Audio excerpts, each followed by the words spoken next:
Si mirem enrere, era gairebé impensable, no?, que una dona pogués dir obertament no, és que jo no tinc desig de ser mare, no?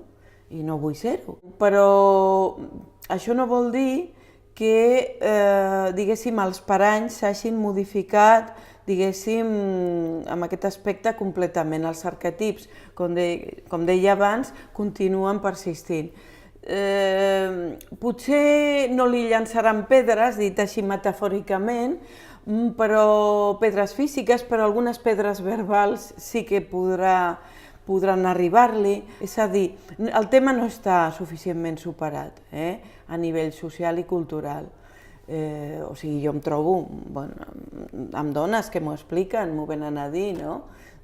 Bueno, és que em sento qüestionada, no és amb el grau d'abans, però encara passa això. Perquè la feminitat pot englobar la maternitat, però no la completa. És com si poguessin dibuixar un cercle, a dintre hi ha la maternitat, però ocupa un espai. La feminitat és molt més gran. El desig de ser mare i l'exercici de la maternitat es nodreix de factors que tenen a veure amb el model que s'ha tingut de figura materna, a l'aprenentatge que s'ha pogut fer, les vivències personals i, bàsicament, amb les paraules. O sigui, el llenguatge és importantíssim.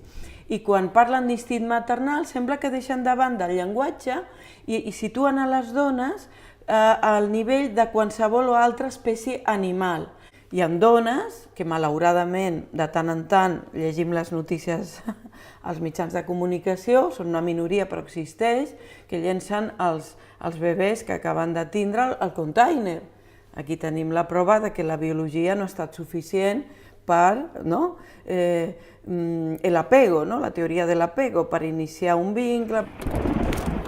Recordo en un taller una dona que es va atrevir a dir que de vegades li venien idees quan estava amb el cotxet amb el bebè, amb un carrer que feia pendent, de deixar anar el cotxet, de deixar-ho anar, amb una pendent.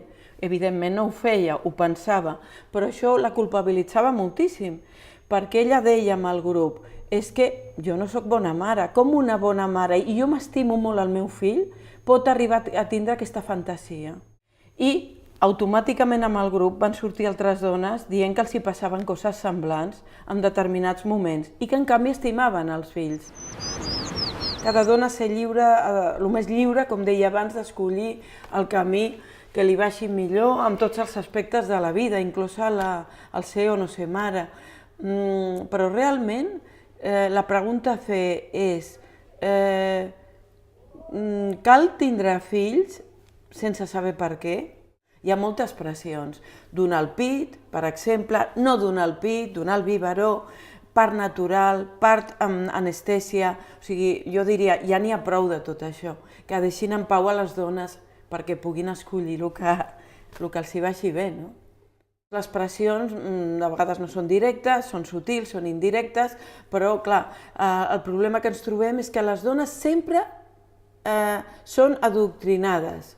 Sempre hi ha algú que es creu que està en una instància superior i que els hi ha de dir el que han de fer, amb el sentit que sigui. O que han de ser mares, o com han de ser-ho, o si no volen ser, llavors qüestionar el per què no, etc. Jo crec que això és l'arrel del problema, no? Una insuficient consciència a nivell col·lectiu, social i cultural que respecti la llibertat de cada dona com a ser humà per escollir la vida que vulgui portar a terme, del tipus que sigui.